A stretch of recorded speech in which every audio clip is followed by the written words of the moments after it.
Kasabay ng pag-usbong at paglakas ng ekonomiya at puwersa militar ng China ay ang pagbulusok rin ng kanilang impluensya at pagpapalawig ng teritoryo. At dahil sa pagiging agresibo ng China, ay nakikita silang banta sa seguridad at kasarinlan ng mas maliliit nitong mga kapitbahay sa Asya. Dahil dito ay napipilitan ng mga bansang magpalakas ng kani-kanilang puwersa militar upang hindi lamunin ang buhay ng China at bumuo ng alyansa hindi lamang sa US at mga Western countries kundi maging sa isa't isa. At ang isa sa mga namumuong alyansa ngayon sa pagitan ng dalawang bansa ang kinababahala ng pamunuan ng People's Republic of China. Dahil bukod sa maibubuga ang dalawang bansang ito pagdating sa yaman, ay patuloy rin itong pinapalakas ang kanilang puwersa militar. At ito ay walang iba kundi ang South Korea at Japan. Bakit natatakot ang China sa alyansa ng dalawang bansang ito? At paano magiging hadlang sa ambisyon ng China ang pagtutulungan ng Japan at South Korea? Gaano nga ba kalakas ang combined military power nila kapag pinagsama? Sapat ba ito pang bumalag sa China sa isang giyera? Yan ang pag-uusapan natin ngayon dito lang sa Mr. Goodbye! Ang Japan at South Korea ay dalawang bansang may hindi naging magandang kasaysayan laban sa isa't isa.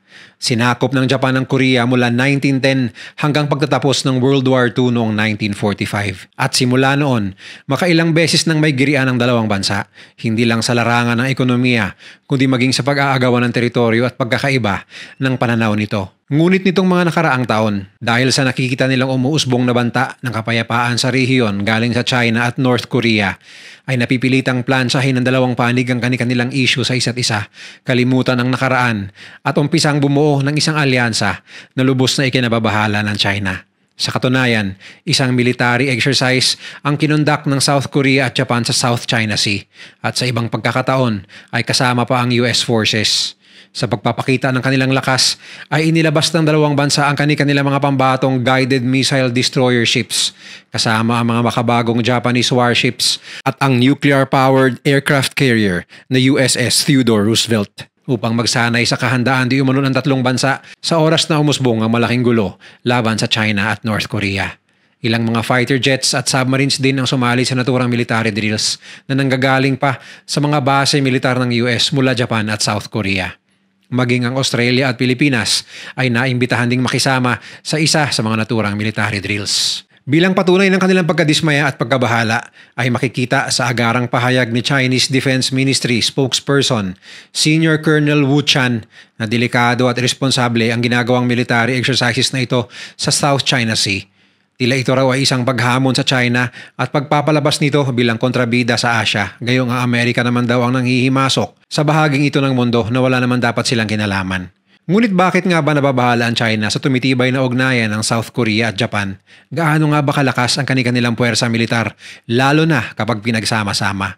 Simula 2010 ay nalampasan ng China ang Japan bilang pinakamalaking ekonomiya sa Asya at kasabay rin nito ay ang paglaki ng Chinese military power. Sa katunayan, noong 2002 ay mas malaki pa ang ginagastos ng Japan kumpara sa China pagdating sa gamit pandigma na aabot sa $40 billion bawat taon kumpara sa $30 billion lamang noon sa China. Ngunit fast forward ng 2022 ay biglang bumulusok sa $300 billion ang military budget ng China sa isang taon at napag-iwanan na ang Japan na may $54 billion na lamang dahil marahil sa paghina rin ng Japanese economy. At isa pang dahilan sa pagkakaiwan ng Japan ay ang batas nilang pinagbawal na gumawa at mag-export ng mga weapons of war bilang paglilinis ng kanilang imahe na lubos na nadumihan noong World War II. At dahil dito ay unti-unting lumalakas ang loob ng China na gamitin ang kanilang military power upang mag-flex ng kanyang lakas sa mga karatig bansa. Kasama na ang pang-aangkin nila sa Japanese island na Senkaku na nasa East China Sea malapit sa Taiwan. Sa katunayan, nagpadala ang Chinese Coast Guard ng ilang barko sa paligid ng nasabing isla at tumambay roon ng 11 days. At ito ay nakita ng Japan bilang direktang paghamon sa kanilang sovereignty. Lalo pang uminit ang girian ng dalawang bansa nang may mga Chinese missiles na pumasok sa Japanese airspace habang nagsasagawa ang China ng military exercises noong 2023 sa Taiwan. Bukod pa rito, ang pagkokontrol ng China sa South China Sea ay nangangahulugang nanganganib rin ng mga shipping lanes na ginagamit ng Japan upang padaanin ang 42% ng kanilang mga maritime products papasok at palabas ng bansa. Dahil dito ay inanunsyo ni Japanese Prime Minister Fumio Kishida na maglalaan sila ng karagdagang military budget bawat taon na aabot sa 2% ng kanilang gross domestic product upang bumili ng mga karagdagang barko, fighter jets, submarine at maging ang pag-install ng makabagong long-range missile defense system sa mga isla ng Japan na malalapit sa Taiwan at sa Senkaku Island. Ayon sa Global Firepower Index, pang-pito ang Japan pagdating sa lakas militar sa buong mundo nitong 2024. Di hamak na mas malaki ang China kumpara sa Japan sa lahat ng aspeto tulad ng manpower, air force, naval at land power, lalo na sa military budget. Ngunit hindi basta-basta matatawaran ang kahandaan at experience ng Japanese forces pagdating sa totoong laban. Ang Navy ng Japan, bagamat maliit, ay sinasabing isa sa pinakahanda at balancing Navy sa buong mundo dahil sa pagiging bihasa nito sa mga naval battle tactics simula pa noong World War II. Bagamat mas kakaunti ito kumpara sa China, hindi matatawaran ang kakayanan ng kanilang mga Maya-class destroyer ships na state-of-the-art, mabilis at armado ng mga makabagong armas. Ang kanilang mga Navy personnel di umano ay sanay sa mga taktikang pandigma dahil well-trained ito dala ng madalas nilang pagkukonduct ng military drills kasama ang US Navy. Ang kanilang 2 aircraft carriers at 2 helicopter carriers ay inaasahang madadagdagan pa dahil sa pagtaas ng kanilang military budget. Ipinasa na rin ang isang proposal ng mga mababata sa Japan na paigtingin nila ang kanilang production ng mga warships na matagal na nahinto. Bukod sa planong pagbili ng karagdagang fighter jets mula Lockheed Martin sa US, naipasa rin ang batas sa Japan na muling paggawa at pagbenta ng sariling mga fighter jets sa ibang bansa upang makalikom ng mas malaking pondo na ilalaan sa military upgrade sa mga darating na taon upang pantapat sa China. Bagamat mas kaunti kumpara sa China, moderno at armado naman ang Japanese Air Force ng mga high-tech at makabagong fighter jets tulad ng mga F-35s, surveillance planes at mga attack helicopters. Kasalukuyan ring umuusad ang proyekto nila kasama ang US upang mag-develop ng makabagong 130 fighter planes na kombinasyon ng US weapons technology at aircraft expertise ng mga Japanese airline manufacturers tulad ng Mitsubishi at Kawasaki. Hindi rin matatawaran ang strategic location ng 18 Air Force military bases sa loob ng Japan na nakakalat sa buong bansa. Bukod pa yan sa 7 US air bases at mahigit 50,000 ng mga Amerikano nakaistasyon sa Japan simula pa noong 1957 na nakaposisyon sa 120 active US military bases sa buong Japan. Ngunit ang pinakamalaking improvement sa firepower ng Japan simula noong 2022 ay ang kanilang mga bagong long-range missiles tulad ng mga Tomahawk mula sa US at air-to-air missiles galing ng Norway na nag-improve ng halos 35% ng kanilang kapasidad na depensahan ang buong archipelago sa anumang foreign attacks, lalo na galing sa China. Ngunit higit sa lahat ay ang kapasidad ng Japan na gumawa ng sariling high-tech na gamit. Ayon sa mga eksperto, maging ang advanced space program ng Japan ay maaaring armahan anumang oras at i-convert bilang weapon of war laban sa mga bansang umatake sa Japan. Kasama sa mandato ng Prime Minister sa pagtaas ng military budget ay ang pag-increase rin ng local production ng Japan ng mga weapons of war na matagal nang ipinagbawal ng kanilang gobyerno dahil sa stigma ng kanilang nakaraan. At dahil sa pagpapaigting ng Japan sa kanilang military capabilities, maraming bansa ang pumapalakpak, lalo na ang Estados Unidos at mga karatig bansa sa Asia. Kasama na rito ang South Korea na tulad ng Japan ay nakikita ring isang banta sa kanila ang China, pati na rin ang North Korea. Gaya ng nabanggit, iniiwasan ng Japan na maging agresibo pagdating sa kanilang hukbong militar dahil nag-iingat itong manumbalik ang kanilang reputasyon bilang mananakop at mapang-aping bansa noong World War II. Dahil sa dami ng war crimes na nagawa ng mga sundalo nila noon. Subalit dahil nga sa banta ng China ay wala silang choice ngayon. At isa ang South Korea sa mga bansang handang kalimutan ang nagawang pagkakamali ng Japan upang lumakas ang tsansa nilang pumalag sa China sa oras ng malaking kaguluhan, lalo na at nariyan rin ang banta mula sa North Korea.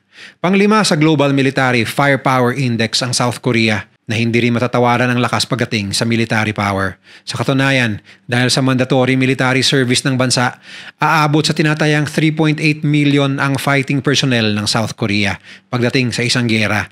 Bagamat 600,000 lamang ang aktibo sa kasalukuyan, ay 3.1 million naman ang kanilang well-trained at well-equipped na reserve personnel.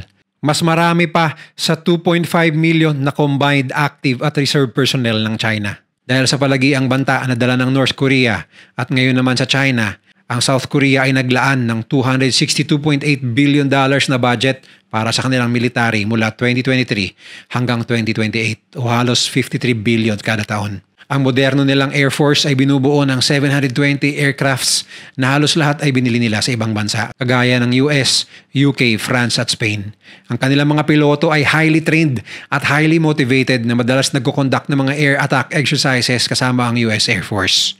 Dahil sa pagtaas ng kanilang budget, uumpisahan na rin ng South Korea sa pakikipagtulungan ng Lockheed Martin na mag-manufacture ng sariling design ng mga fighter jets na KF-21 upang lalong mapalakas ang kanilang Air Force. Target nilang gumawa ng daan-daan ito na ayon sa mga eksperto ay walang dudang pantapat nila sa Air Force ng China at banta ng North Korea. At dahil sila ang pinakamalaking shipbuilder ngayon sa Asia na mas malaki pa sa China, hindi tumitigil ang South Korea sa paggawa ng sarili nilang disenyo mga battleships. Sa katunayan, ayon sa mga eksperto, ang mga warships na gawa ng South Korea ay mahihahambing o di kaya ay mas high-tech pa sa ibang warships na gamit ng US Navy sa ngayon.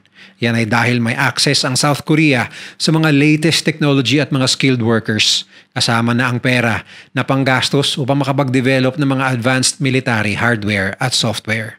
Bilang paglalarawan sa South Korea Navy, binubuo ito ng 70 attack ships, 17 amphibious warfare ships kasama ang isang helicopter landing at transport ship, 14 na mine warfare ships, 20 auxiliary ships at 21 submarines. Ngunit sa pagpapabilis ng kanilang produksyon ng warships ay tinatayang madadagdagan ito ng halos 50% sa mga susunod na 5 taon. Pinapalakas rin ng South Korea ang kanilang reconnaissance satellite project sa kabila ng madalas na pagtitesting ng North Korea ng mga long-range ballistic missiles nito. Ganon din ang pagdevelop nila ng mga hypersonic ballistic missiles at defense missiles na handang salubungin ng anumang flying objects na papasok sa bansa. Binansagan nila ang proyektong ito na 3-axis kill chain. Ang unang kill chain ay unahan ng anumang banta sa South Korea tulad na lamang ng bantang nuklear mula North Korea. Sa pamamagitan ng kanilang satellite reconnaissance ay papasabugin na nila ang missile silos ng kalaban bago pa man makaalis ang mga missiles mula dito. Ang pangalawang axis kill chain ay ang KAMD o Korean Air and Missile Defense. Gagana ito sa oras na pumalpak ang unang axis kill chain. At ang pangatlo naman ay ang opensa na kanilang gagawin sa kalaban gamit ang kanilang makabagong surface-to-air missiles, hypersonic missiles at Air Force na handang umatake at maglaglag ng bomba maging sa loob man ito ng teritoryo ng kalaban. Ayon sa mga dalubhasa, hindi man sapat laban sa China ang combined forces ng South Korea at Japan sa oras ng isang full-scale war. Magiging sanhi pa rin ito ng napakalaking damage at casualties sa panig ng China. Subalit dahil sa malakas na mutual defense treaties ng dalawang bansa sa US, dito ay magiging iba ang ihip ng hangin. Sa katunayan ay mayroong 120 active US military bases sa loob ng Japan at 73 naman sa South Korea.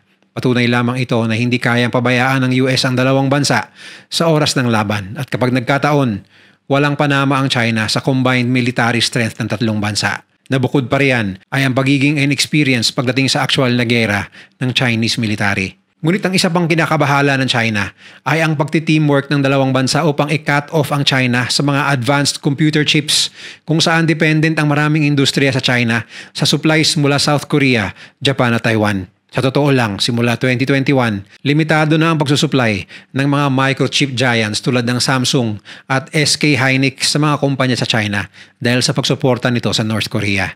At ito marahil ang dahilan kung bakit praning ang China sa namumuong alyansa ng South Korea at Japan. Bilang hakbang ay agad nilakad ng China na magkaroon ng trilateral talks ang tatlong bansa nitong Mayo lamang upang pag-usapan di umano ang pagpapakalma sa tumataas na regional tensions at national security ng bawat bansa.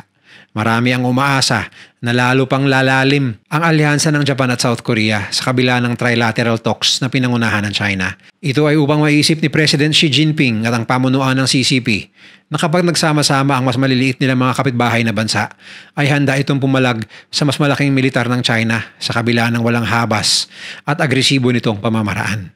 Maging ang India at Australia ay nagpapalakas na rin ng kanilang mga puwersa dahil sa banta ng China at hindi malayong handa silang sumabak sa gera sa oras na may malakihang sigalot sa Asia upang ipagtanggol ang kanilang national security.